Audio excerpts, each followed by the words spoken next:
नमस्ते दोस्तों, आप सभी का स्वागत है मेरे चैनल पर। दोस्तों, पिछले कुछ दिनों से हमारे देश में अग्निपथ स्कीम के खिलाफ जो हंगामा किया जा रहा है वो बेहद शर्मनाक है। अग्निपथ स्कीम हमारे देश के आर्मी, नेवी, एयरफोर्स के आज के और भविष्य के जरूरत के हिसाब से तैयार किया गया है और माना जा रहा है कि इस स्कीम के खिलाफ नौजवानों को भड़काने में हमारे देश के कोचिंग सेंटर्स और पॉलिटिकल पार्टीज का हाथ है। दोस्तों, इस वीडियो में इन्हीं बातों को लेकर डिटेल में बात करते हुए देखेंगे पॉलिटिकल एनालिस्ट सुमित पीर साहब और मेजर गौरव आर्या को।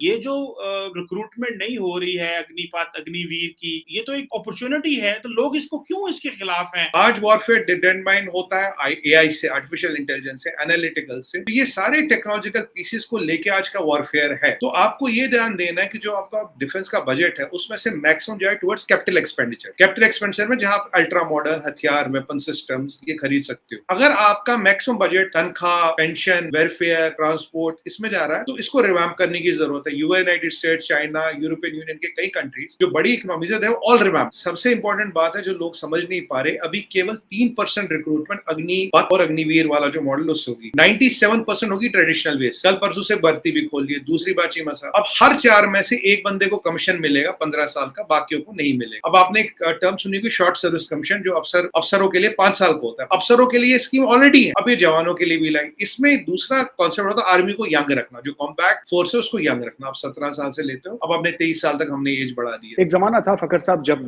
जो एक लड़का फौज में जाता था भर्ती होने के लिए, जो वो चाहता था फौज भी वही चाहती थी, यानी कि मैं जाऊं और फौज में अपनी जिंदगी बिताऊं और उसके बाद वापस घर आ जाऊं रिटायर होने के बाद। फौज ये चाहती थी कि mentally alert and physically strong smart लड़के फौज में आए जो कि फौज को आगे ले चलें और अपने साथ। तो ये दोनों के एम एक ही थे, ठीक है। अग्निपथ के बाद दोनों के एम अलग हो गए, यहाँ पे कॉन्फ्लिक्ट शुरू हो गया। पहले मैं ये समझाता हूँ कि आर्मी ने अग्निपथ की स्कीम क्यों आगे बढ़ाई। सबसे पहली बात तो आर्मी में जो एक एवरेज एज चल रही है एक सिपाही की, वो चल रही है फकर साहब तकरीबन आप लगा लीजिए 32 से 33 साल की या 34 साल की। फौज उसको लाना चाहती थी 26, 27, 28 तक। फौज उसको कम करना चाहती थी। आप अगर जिंदगी भर तक किसी को रखेंगे 15-20 साल तक तो एवरेज एज फिर आपकी ज्यादा ही रहेगी, कम नहीं होगी। तो नए वॉरफेयर के हिसाब से फौज ने काफी कुछ सीखा, तो आर्मी इसको काफी सालों से स्टडी कर रही थी। ये कोई नई बात नहीं है, आर्मी काफी टाइम से स्टडी कर रही थी, आर्मी ने इसको लॉन्च करा। अभी अगर हम नंबर देखें तो करीब 46,000 लोग इसके थ्रू रिक्रूट होंगे। जो एब्जॉर्व होंगे, जो नहीं एब्जॉर्व होंगे 34,000 है। अगर मैं आज देखो चीमा साहब, मैथमेटिकली बता रहा हूं आपको, मिनिस्टर ऑफ डिफेंस ने बोला 10% रिजर्वेशन, सिविल एविएशन ने बोला, आसाम राइफल्स ने बोला, पुलिस, बीएसएफ, आईटी, बीपी, जितने भी हमारे एलाइड फोर्सेज है या एंसिलरी फोर्सेज है, उनमें इनको रिजर्वेशन मिलेगी। अगर आज में मैंने बहुत जल्दी मैथमेटिक्स लगाई, या 34,000 बंदा है जिसको कमीशन नहीं मिलेगा और ये जितनी रिजर्वेशन अवेलेबल है, your chance of getting a job is almost 40 to 50% because of the reservation if you are Agniveer,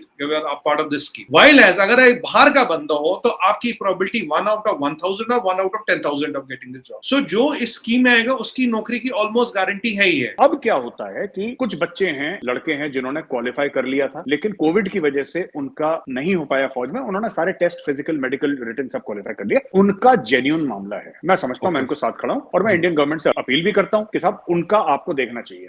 बाकी जो है, अब इसमें एक बहुत बड़ा माफिया है कोचिंग सेंटर्स का, चाहे वो सिविलियन चलाए चाहे कोई एक्स सर्विसमैन चलाए। इंडिया में ऐसे कई हजारों ट्रेनिंग सेंटर हैं जो कि ट्रेन करते हैं लोगों को अलग अलग चीजों के लिए। जैसे मेडिकल के लिए कोचिंग सेंटर है, जैसे कि इंजीनियरिंग के लिए कोचिंग सेंटर है। उसी तरीके से इंडिया के कई स्टेट्स पे फौजी भर्तियों के लिए ट्रेन करने के लिए लोगों को फिजिकल और रिटन टेस्ट में कोचिंग सेंटर्स बने हुए हैं। तो इसमें 3 किस्म के लोग हैं जो कि इस पूरे मेथड में इन्वॉल्व हैं। पहला तो फकर साहब वो लड़का जो फौज में जाना चाहता है, उस बंदे के ये मन में है कि मैं मुल्क की खिदमत करूं, मैं वर्दी पहनूं, मैं मुल्क के लिए काम करूं, उसके दिमाग में ये चल रहा है, तो वो मोटिवेटेड है। दूसरी तरफ उस लड़के का समाज है जिसमें शामिल उसके माँ बाप। माँ बाप देश की सेवा का नहीं सोच रहे, माँ बाप के दिमाग में पिक्चर कुछ और चल रही है। सरकारी नौकरी मिल जाएगी, पेंशन मिलेगी, जिंदगी भर के लिए लड़का हमारा सेट हो गया, इसकी शादी हो जाएगी, अच्छे घर से बहू आ जाएगी, और अनफॉर्चुनेटली जबकि इंडिया में टोटली इलीगल है और क्रिमिनल ऑफेंस है, बहुत सारा दहेज भी मिल जाएगा। तीसरा गेम चल रहा है जो कि कोचिंग सेंटर का स्टाफ है। कोचिंग सेंटर वाले ने उसके माँ बाप से बोला कि मैं आपके बच्चे को फौज के लिए तैयार करूंगा, ये भर्ती में बिल्कुल निकल जाएगा, मेरा बहुत एक्सपीरियंस है, मैं खुद पहले फौज में था या नहीं भी था, मेरे अंडर फौजी हैं जो उसको ट्रेन करेंगे, आप मुझे 5 लाख रुपए दे दो। तो अब वो गरीब माँ बाप ने लोन लिया, किसी से पैसा लिया, कुछ लिया, उसको 5 लाख रुपए दे दिया। 5 लाख रुपए क्यों दिए? कि भाई फौज में हमारा बच्चा भर्ती हो जाएगा, सरकारी नौकरी लग जाएगी, जिंदगी भर तक रहेगा, उसके बाद पेंशन मिलेगी, मेडिकल वेडिकल सब कुछ इनका हो जाएगा। बीच में आ जाती है स्कीम अग्निपथ की, जिसमें बोलते हैं कि तुम फौज में 4 साल के लिए आओगे, उसके बाद 25% अंदर और बाकी 75% बाहर चले जाएंगे, फिर वो किसी और फोर्स में चले जाएंगे, पैरामिलिट्री में चले जाएंगे, बीएसएफ आईटीबीपी में चले जाएंगे, लेकिन वो फौज में नहीं रहेंगे। माँ बाप पूछने लग गए कोचिंग सेंटर वालों से कि हमने तो तुम्हें 5 लाख रुपए दिए थे, क्या हुआ उसका? यहाँ पे कोचिंग सेंटर वालों ने बिहार में, तेलंगाना में, आंध्र प्रदेश में और कई और जगह उत्तर प्रदेश में इन लोगों ने दंगे फसाद शुरू करवाए। आपने अग्निपथ स्कीम लाके आपने कोचिंग सेंटर खत्म कर दिया। अब आप ही बताइए, कोई गरीब माँ बाप या मध्यम वर्ग का माँ बाप, लोअर मिडिल क्लास का माँ बाप या मिडिल क्लास का माँ बाप, क्या वो 4 साल के लिए किसी को 5 लाख रुपए देंगे ट्रेनिंग के लिए? नहीं कभी नहीं हो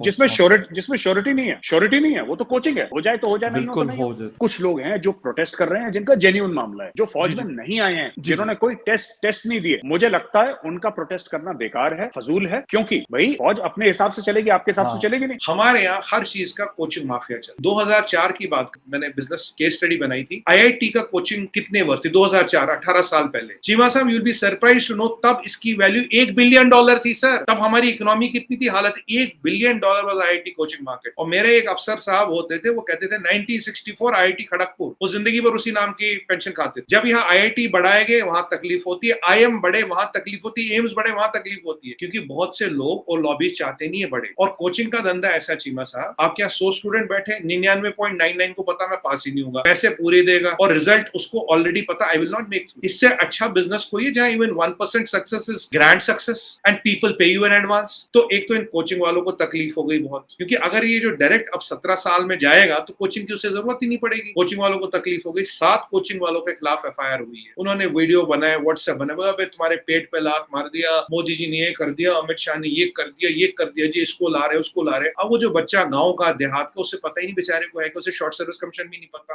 वो निकल पड़ा, कह रहा जाओ लड़ो अपने लिए, वो करो। और मैं उनसे पूछता हूँ, भाई ट्रेन फूक के तुम फौजी बनोगे क्या? इंडियन आर्मी छोड़ो, कोई भी फौज में तुम फौजी बनोगे, क्रिमिनल बनोगे। ट्रेनें फूक दी 12, 3 लाख रुपए रेलवे स्टेशन से लूट लिए, आगजनी की, पत्थरबाजी की, और एक तो ये कह रहा था मुझे फौज में नहीं लोगे तो मैं आतंकवादी बनूंगा। 4 साल के बाद क्या होगा कि 25% तो रिटेन हो जाएंगे और बाकी 75% बाहर आएंगे। वो कहां जाएंगे? माना कि 1 लाख बंदे हैं, 1 लाख बंदे में से 75,000 कहां जाएंगे? वो 75,000 हमारी फोर्स है बीएसएफ तकरीबन 2.5-3 लाख की बीएसएफ है, 2.5-3 लाख की सीआरपीएफ है, 1-8 लाख की आईटीबीपी है, सीआईएसएफ है, एसएसबी है, असम राइफल्स है। ये अलग अलग इंडिया में फोर्सेज हैं जो कि सीएपीएफ ऑब्लिक पैरामिलिट्री फोर्सेज हैं। इनमें 10% रिजर्वेशन ऐलान कर दिया सरकार ने। यानी कि अगर बीएसएफ में हर साल 20,000 लोग भर्ती होते हैं तो 20,000 में से 2,000 अग्निवीर होंगे। इसी तरीके से 10% सीआरपीएफ में, 10% आईटीबीपी में, 10% इधर। अच्छा, इसके अलावा स्टेट पुलिस ने भी कर दिया है। स्टेट पुलिस कर रही है, मेरा मतलब है, अभी ऐलान हो जाएगा कुछ दिनों में। जो एमओडी है, मिनिस्ट्री ऑफ डिफेंस, उसमें जो सिविलियन स्टाफ है उन्होंने भी भर्ती का ऐलान कर दिया है। उसके अलावा जो हमारे डिफेंस इंडस्ट्री है सरकार की, उसमें इनकी भर्ती का ऐलान कर दिया है। उधर भी 10% रिजर्वेशन दे दिया। तो ऐसा कोई बंदा नहीं होगा 4 साल के बाद जिसको फौज छोड़ने के बाद कोई सरकारी नौकरी नहीं मिलेगी। सबके सब एडजस्ट हो जाएंगे। अब गेम आता है, कुछ लोग कहते हैं पेंशन का, क्योंकि पेंशन इंडिया में सिर्फ आर्मी, नेवी और एयरफोर्स के लोगों को मिलती है और बाकी आप कितने भी बड़े हो आपको पेंशन नहीं मिलेगी। 2004 से सबकी पेंशन बंद हो गई। Only army, navy, air force get pension. बाकी हमारे मुल्क में चीजें एनपीएस करके, नेशनल पेंशन स्कीम, उसके तहत आप कंट्रीब्यूशन डाल सकते हो। वही कंट्रीब्यूशन में आपको इंटरेस्ट लगा के कुछ सरकार डालती है तो वो आपको मिल जाएगा। लेकिन विदाउट कंट्रीब्यूशन जो पेंशन है वो सिर्फ यूनिफॉर्म्ड पर्सनल के लिए, आर्मी, नेवी, एयरफोर्स के लिए इंडिया में। भाई 12 ट्रेनें जला दी, थाने जला दिए, इतना कुछ, ये वल्नरेबिलिटी है। लोग स्कीमें आती हैं दुनिया में, बट दैट डजंट मीन कि आप अपने घर जलाना शुरू कर देना। पाकिस्तान में पेट्रोल 234 रुपये हो गया, लेकिन किसी ने कोई इस तरह की हरकत नहीं की। अब ये कोचिंग सेंटर वालों ने इसको लाया थ्रेशोल्ड तक, जो कहते हैं threshold energy is the minimum energy for a chemical reaction to start. फिर आया पॉलिटिशियन, कह रहे हम तुम्हारे साथ है, करो भारत बंद, करो प्रोटेस्ट करने का हक आपको है, पर peaceful protest. He has no right for arson, he has no right to destroy government property and disturb life. अगर आपको एहतजाज करना, पीसफुल प्रोटेस्ट करिए, आपको कोई हक है। पर ट्रेनें फूक के, एफआईआर खुलवा के अपने इसके आप फौज में आ जाओगे। यहाँ कोचिंग सेंटर वालों, पॉलिटिशियनों ने मिलकर इसका रायता फैलाया। अब आप बोले कि किया क्यों? शाहीन बाग, सीए,